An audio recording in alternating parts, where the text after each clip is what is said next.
made Skyrim Honningbrew Mead 2 different ways a year ago. How is it now? Okay, so as you can see, we have 2 bottles. One is unsweetened, one has been back sweetened to 1.008. I'm trying to be very, very careful so I don't disturb any lees in the bottles, sediment, whatever you want to call it. 0.994 on this one. So obviously much sweeter, not sweet. Look at the difference in clarity. Now I can only imagine that that's because we probably pasteurized this one. Maybe. Maybe we didn't. Maybe we used erythritol or we used allulose. I don't remember. And that's part of why we don't check, because if I know, then I form a basis of opinion and I can feel differently about it based on what I know. But if I don't know, I have to guess.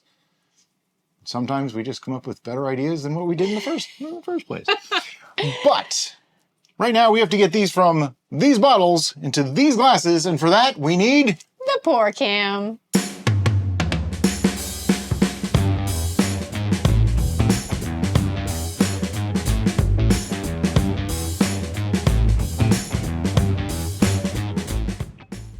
So I didn't mention it, but these are both 13% ABV. And I believe we probably went a little bit off the rails in the recipe. We always do. Have that tendency, as you are well aware. That's what I was looking for. Words. Sometimes they just don't want to come. Particularly for me. So, she opened the unsweetened one, and there was a bit of a pop. It seems that we can naturally carbonate, just not when we want to. But what's shocking to me is what the final gravity was for this. 0.994. And after a year, it carbonated. You can actually see there are bubbles coming up inside this glass. Yeah. It is carbonated. This is not even petulant, I think. This is actually carbonated. It's beautiful. It's like a champagne. Which is actually going to make the comparison really hard. We have dry carbonated and sweetened still. But you know what? My microphone's falling again. Oh, no, it's just the cord. I replaced the tape. You did. Well, that's good. It feels like it's falling. The quandaries that being a YouTuber Is that brings. 4th wall or 5th wall? That's, I don't even know if that's a wall anymore. All right, let's get into this brew, shall we? Okay, so first off. That's right, we're still talking about the clarity. I do love clinking these glasses, by the way. The unsweetened one is crystal clear. It is fantastically. It's an 11 for clarity. Beautifully. I am in love with the clarity clear. The other one? The other one is not clear. It's like a 6 to a 7. It's kind of a cloudy, but for some reason, this particular shade, a champagne shade, if you will, works being kind of cloudy to me. It's okay. I mean, you can see through it. Like, I can see through the glass to my finger. Right, but right. It doesn't have compared to the other one, yeah. You know, let me just show you shooting down into these just so you can see it, because this is important. So yeah, looking down inside them, I mean, if I put like my finger near it, you can clearly see my finger. And over here, there's like a little bit of a haze. I'm not doing this very well. A little bit of a haze. Very, very clear. Yeah, it's pretty significant. I'm not sure that you can really see it here, but look, okay, there's the hazy one. There's the clear one. Hazy one. Clear one. You get it? When he was doing that, I was getting visions of being the optometrist, which I need to go to sometime this year. One on your left, one on your right. Yeah. Number 1 or number 2? Because he had the nice soft voice too. It was just sometimes. Not all do. I don't know. Just saying. Our optometrist is kind of cool. Yeah, that's definitely carbonated. This is the dry one. Oh, you're supposed to smell it first. I am getting the apple. I get more of the apple in the unsweetened. There's apple in this? And I'm getting more of the lavender. Oh, yeah. In the sweetened. Yep. Definitely more lavender in the sweet one. I do get a little bit of lavender in the unsweet, though. All right. So that's my aroma comparison. Okay, right off the bat, I would like to just make a statement. I don't think either of these smell very good to me. I would like to counter that remark with, I think they both smell good to me. And that's what makes the world go round.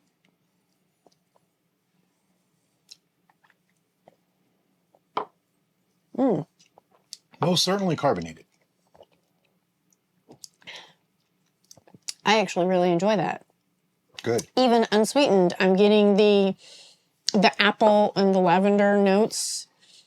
If you don't like lavender, if you feel like adding lavender things makes things soapy, then perhaps this beverage is not for you. Oh, it's also really dry and quite astringent and kind of sour to me. Not vinegary sour. It doesn't taste like vinegar, but it has like that sour note. Yeah, So it's like sour soap. I'm enjoying the flavor up front, but the lingering aftertaste isn't pleasant to me either. Nope. Which just makes me want to drink more. Go into the sweet one.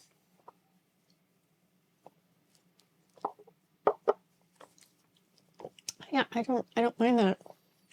All right, so we're doing the sweet one now. It's better. Still tastes like soap. I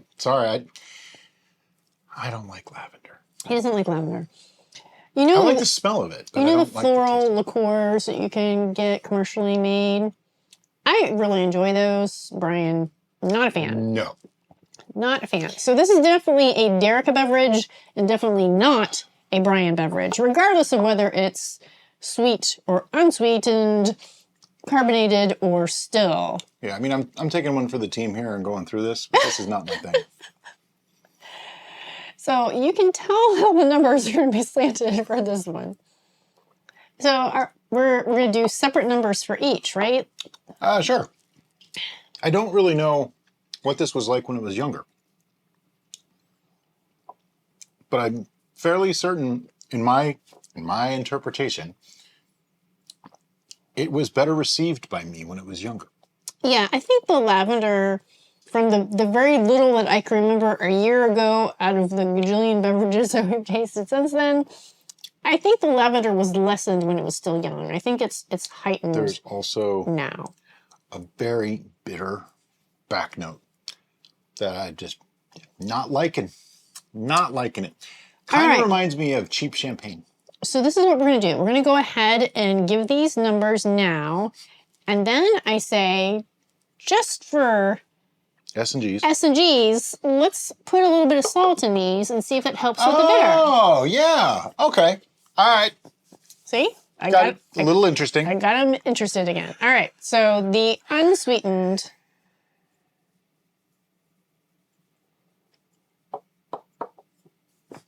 You have a number.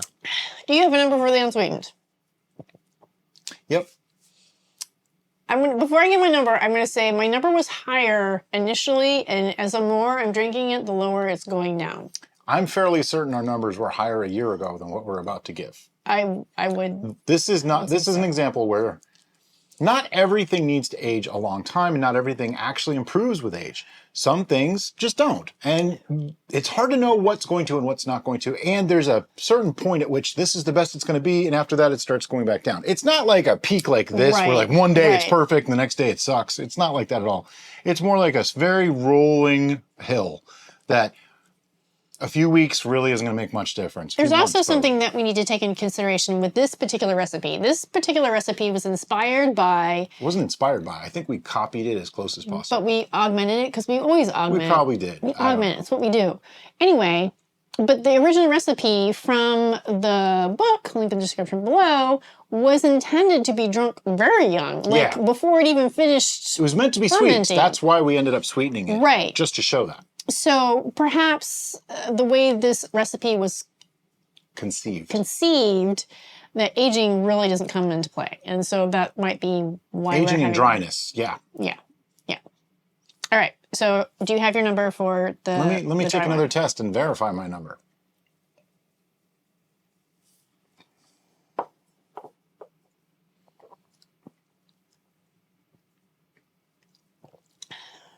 Okay. Here's the thing. I'm trying to remember what I gave another mead that I was not crazy about. Because I don't think this is worse than that. Are you talking about the nettle?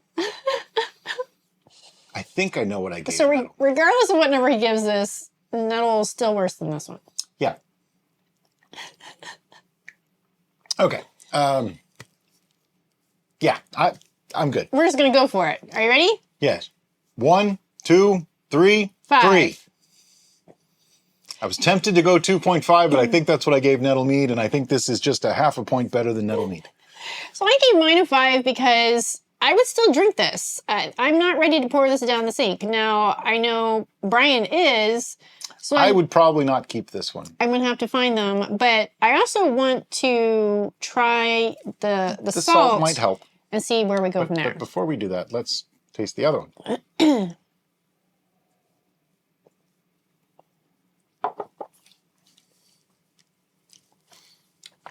I do enjoy the sweeter one better.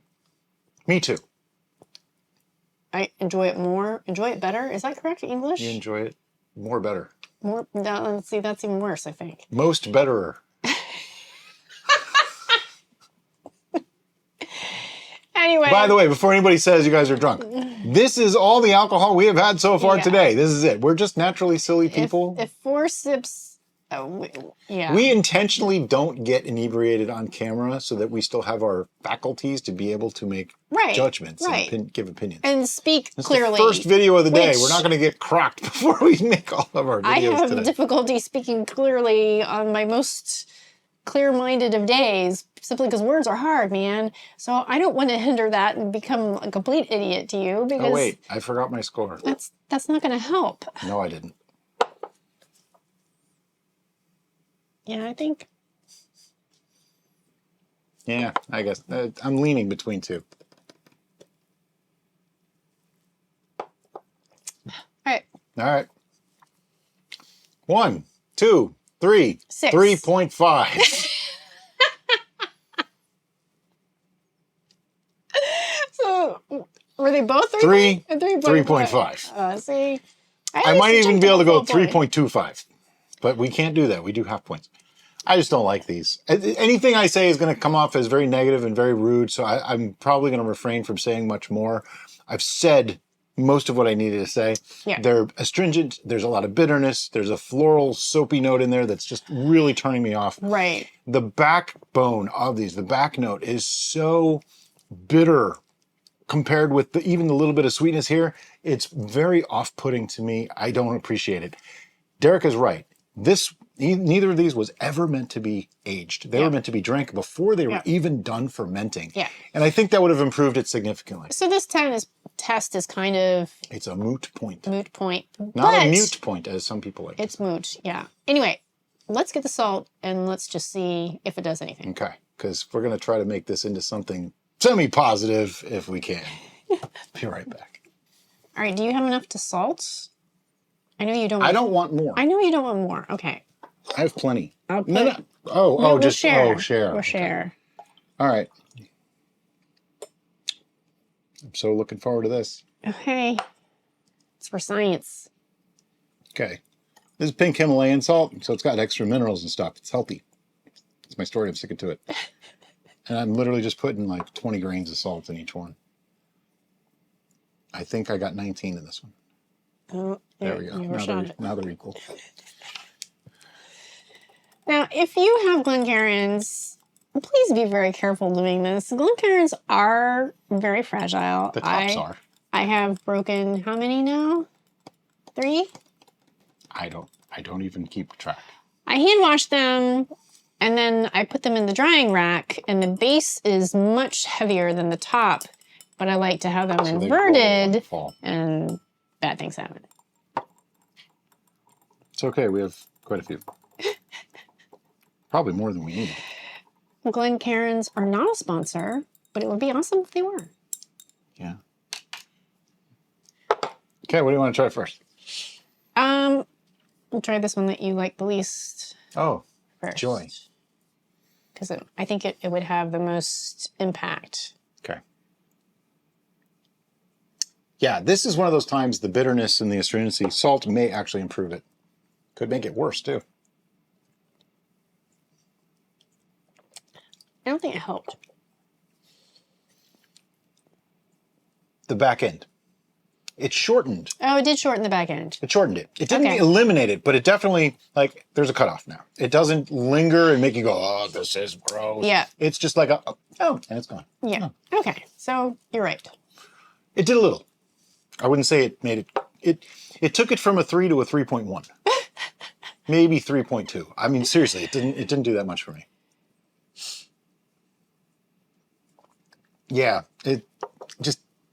you know. All right, well, let's see if this one. How about this is the 3 and the before is a 2.5. Okay. It's not a 1. I think I might have given the nettle mead a 1.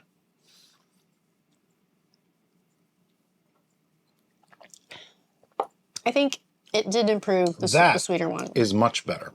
Yep. Let me see. Yeah, I'm not getting any of the bitterness from it. But it may be just the contrast of the... It took the bitterness very, very down. It's not nearly as prevalent in the breath out or in the back end, as I call it. But it did enhance the lavender ever so slightly to me. Oh, okay. Not a lot, a little bit, but it took down the overall astringency. I would say it probably brought this one to like a 4.5, maybe even a 5. Okay. I'm going to say 4.5 because I don't think if I saw it on the shelf, even with salt, I would say, oh yeah, I'll drink that. I would probably have to be coerced. Okay. Fair enough. So I think went from a 3.5 to a 4.5 with salt. From a 3 to a 3.2. I mean, it really... Well, you know what? Let's... But this is another example of us trying salt where it does actually Yeah, aid. and you see how little we're putting in. I mean, it's like, I couldn't even measure this. It's probably parts of a gram. Some people have told me some various numbers, like 1 to 3 grams of salt in a brew actually can improve it. So we may actually have to test that. Yeah. Further testing is required. That's why I wanted to do it again in this video. It's kind of like a do not break that glass proof of concept kind of scenario. And since Brian was so opposed to this beverage, don't drink that. thought it was the perfect. Oversalting is bad. There's less drink in there now. So putting salt in it made it more concentrated. So now it tastes like salty astringent crap. Do you need some water? No, I'm okay. Now it's a 1.